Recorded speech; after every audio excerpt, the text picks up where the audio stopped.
032125. This is my battery for my Tahoe Group 6078. So you notice that this is my starting problem here.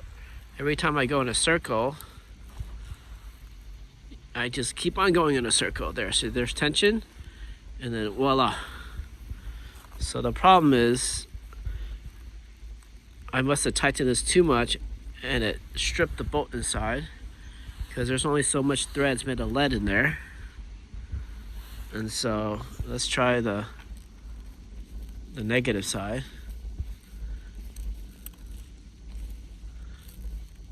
Yep, the negative side works great. Doesn't tighten anymore. So be careful how much torque you add to this thing, because it will strip it. I do have a minute, I do have a parasitic leak or drain, so I often take out this positive post, and I think after a while it just stripped it.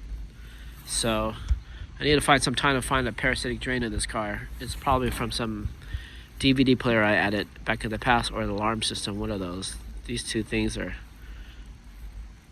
a culprit, probably the alarm, I imagine.